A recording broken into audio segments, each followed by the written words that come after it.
दोस्तों, मैं आप सबके लिए कहानी लिख रहा हूँ, लेकिन आप सबका अच्छा रिस्पॉन्स नहीं मिल रहा है।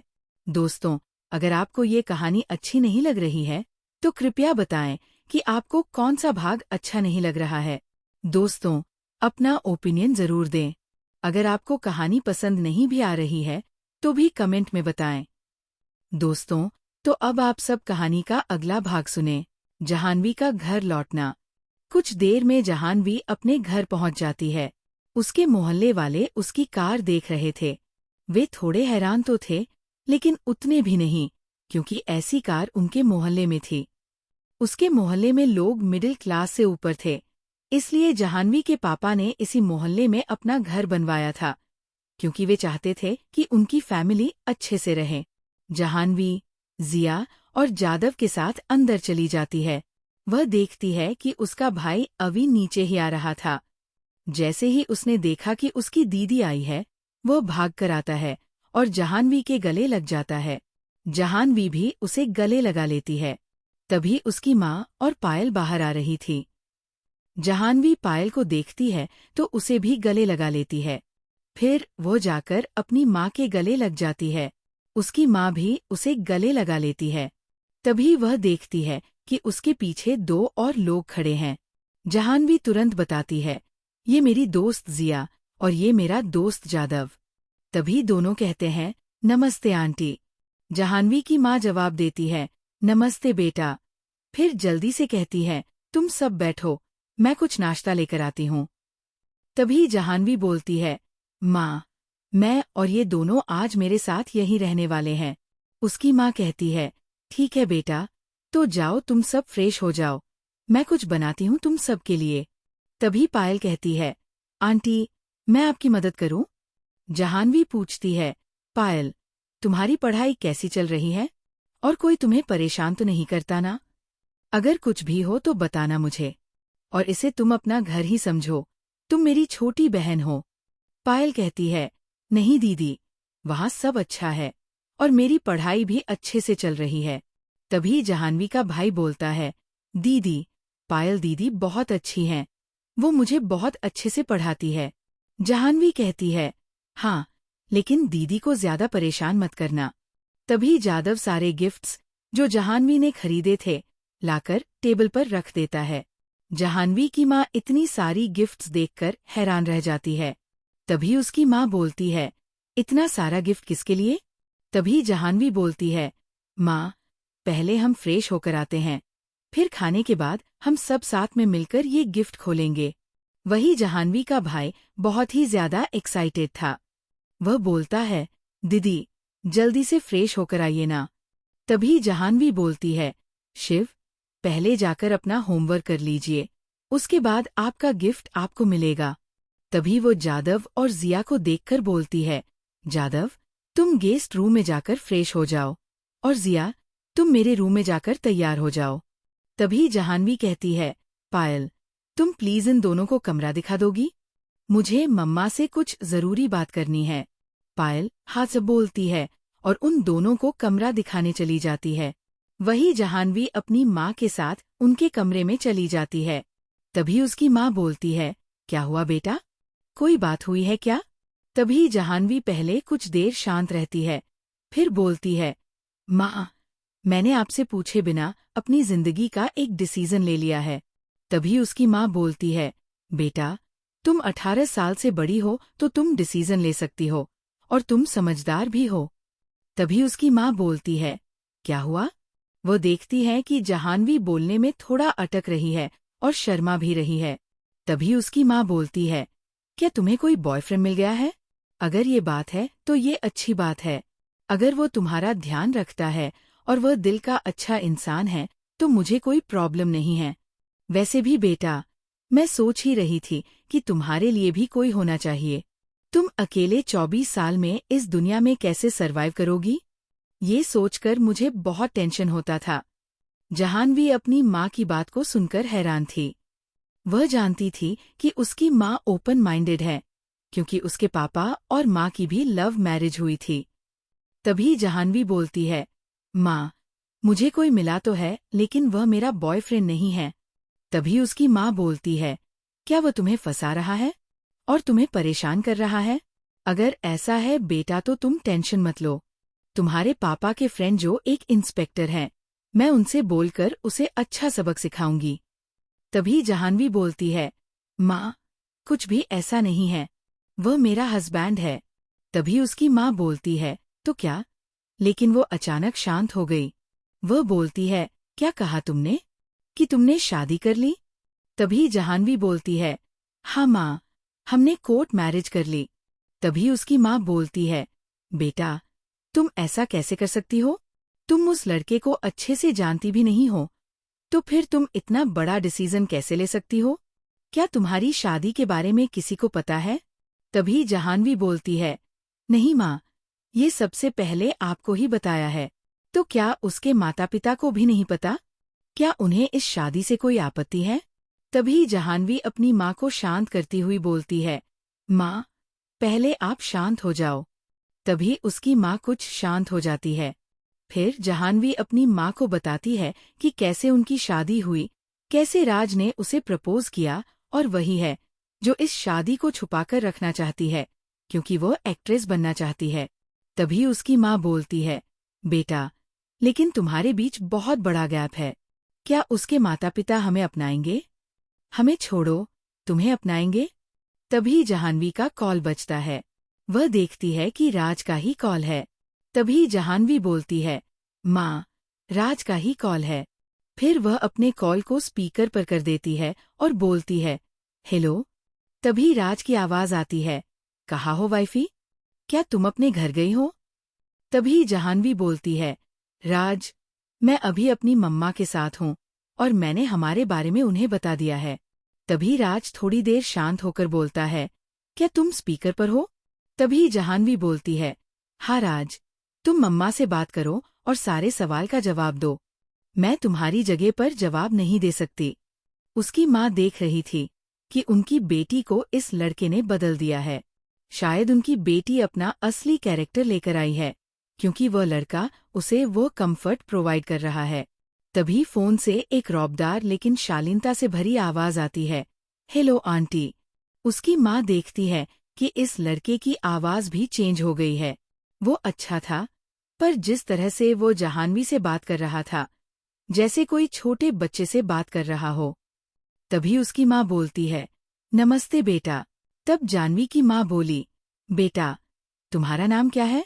तब राज बोला, आंटी, मेरा नाम राजवर्धन है। तब उसकी माँ बोली, बेटा, तुम्हारे माँ पापा को पता है इस शादी के बारे में? बेटा, तुम जानते हो हमारे बीच बहुत बड़ा गैप है पैसे का, लाइफस्टाइल का। शायद तुम इसे माइंड न करो, लेकिन क्या तुम्हारी फैमिली इसे एक्सेप्ट कर पाएगी? बेटा, मुझे कोई प्रॉब्लम नहीं है तुम दोनों से, लेकिन बेटा, जाह्नवी मेरी एक ही बेटी है तो मुझे उसकी फिक्र होगी ना। तब राज बोला, आंटी, मैं आपकी सारी बात को समझता हूँ, लेकिन आंटी, आपको इसकी टेंशन लेने की कोई जरूरत नहीं है।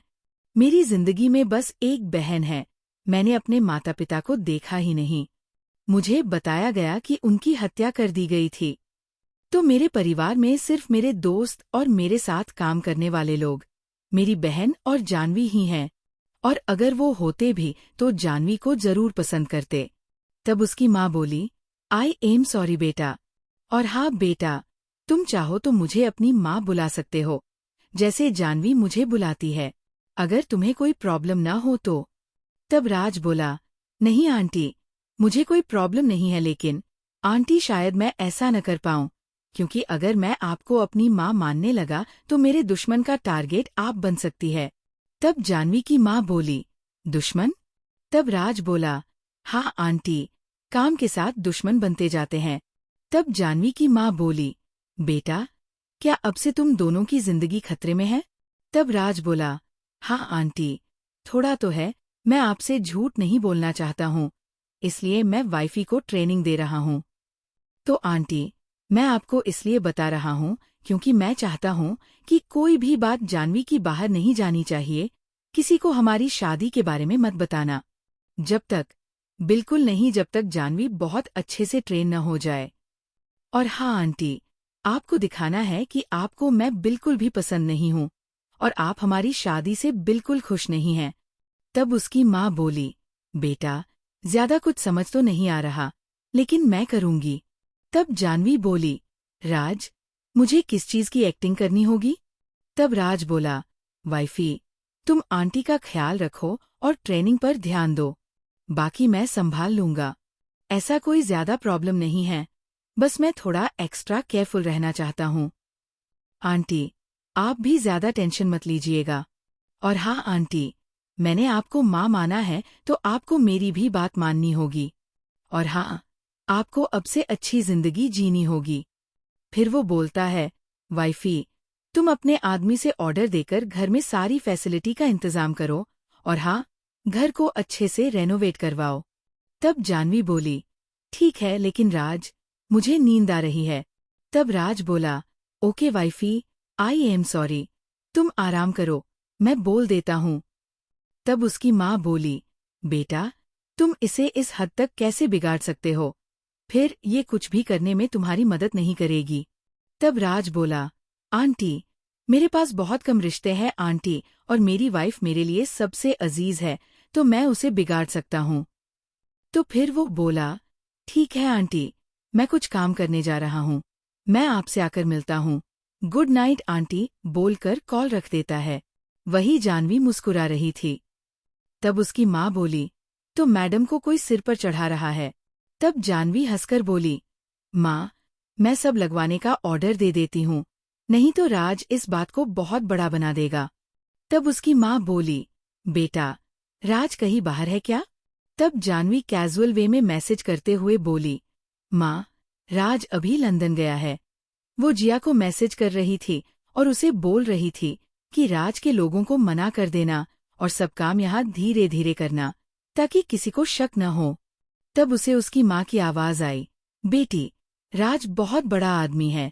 तब जानवी बोली, हाँ मम्मा, मुझे भी बस अंदाजा ही है, वो कितना बड़ा आदमी है ये बाद में पता चल जाएगा ही, लेकिन हाँ, वो कोई नॉर्मल अमीर नहीं है।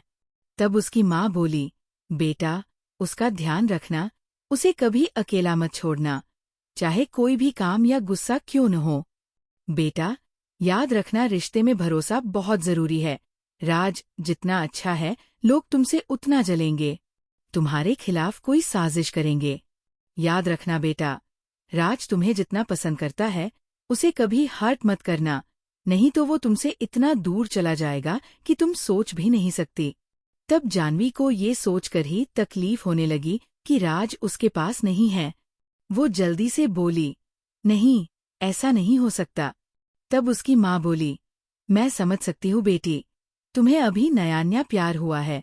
तब जानवी बोली, माँ, मैं राज पर भरोसा करती हूँ, बहुत करती हूँ।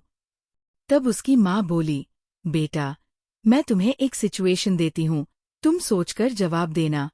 तब जानवी बोली, ओके मॉम। तब उसकी माँ बोली, बेटा, ये मुझे तुम्हारे पिताजी ने बताया था। फिर उसकी माँ बोलती है, बेटा, अगर किसी दिन कोई तुम्हें फोटो भेजता है जिसमें राज किसी लड़की के साथ हो और उसमें वो दोनों बहुत करीब हों, या फिर तुम उसे किसी लड़की के साथ देख लो तो तब तुम क्या करोगी? तब जानवी बोली, माँ, मुझे बुरा लगेगा और मैं टूट जाऊंगी। तब उसकी माँ बोली, और राज के साथ क्या करोगी? तब जानवी बोली, मैं उससे दूर चली जाऊंगी। तब उसकी माँ बोली, बेटा, तुम यहीं फेल हो गई, तुम्हें क्या लगता है राज क्या करेगा इस सिचुएशन में? तब जानवी बोली, मैं उससे पूछूंगी। तब उसकी माँ बोली, बेटा, मुझे नहीं पता, लेकिन मेरा दिल कहता है राज का आंसर तुमसे अलग होगा। वो तुमसे कुछ ज्यादा ही प्यार करता है, लेकिन अभी तुम्हारा प्यार उसके लिए बस ऊपरी है। इसमें लगता है कि हम अपने प्यार को खुशी दे रहे हैं, लेकिन हम उसे सबसे ज्यादा तकलीफ देते हैं। तब जानवी बोली, माँ, लेकिन क्या उसे उसकी खुशी देना प्यार नहीं है? तब उसकी माँ बोली, बेटा, क्या मेरी सिचुएशन में मैंने कभी बोला कि राज चाहता है तुमसे अलग होना? प्यार साथ जीने और मरने का वादा है, याद रखना बेटी। साथ में मैंने अकेले नहीं बोला। प्यार में कभी अलग होने का ख्याल भी नहीं आना चाहिए। तुम दोनों को अपने रिश्ते पर इतना भरोसा होना चाहिए कि कोई भी सिचुएशन में भरोसा है कि वो मेरा ही साथ देगा या फिर देगी, तो फिर लोग उनके रिश्ते को तोड़ने का कितना भी कोशिश करें, वो अलग नहीं होते। तुम दोनों को अपने प्यार पर इतना भरोसा होना चाहिए कि पूरी दुनिया तुम्हारे खिलाफ हो, लेकिन तुम्हारा प्यार तुम्हारे साथ है। ये दुनिया की सबसे अच्छी फीलिंग है। ये सब कुछ कहने की बात नहीं है बेटा। तुम्हारे पापा ने मुझे बताया था कि बड़े लोगों के बीच ऐसा ही होता है, इसलिए उनके रिश्ते नहीं चल पाते हैं। जानवी अपनी माँ की बात ध्यान से सुन रही थी। उसे समझ आ रहा था, लेकिन उसे क्यूरोसिटी भी थी कि राज का आंसर क्या होगा इसी क्वेश्चन को लेकर। फिर उसकी माँ बोलती है, ठीक है बेटा, जाओ फ्रेश हो जाओ, बहुत देर हो चुकी है, मैं खाना तैयार करती हूँ। उसके बाद जानवी अपने कमरे में चली जाती है। हाँ दोस्तों, आज का एपिसोड यही खत्म होता है। बताएं, कैसी लगी कहानी? आप सभी के प्यार के कारण ही मैं आप सभी के लिए खुद कहानी लिख रहा हूँ। तो इसे प्लीज पूरा सुने दोस्तों, और आगे के एपिसोड का कब आएगा, ये आपके रिस्पॉन्स पर निर्भर करता है। दोस्तों, धन्यवाद।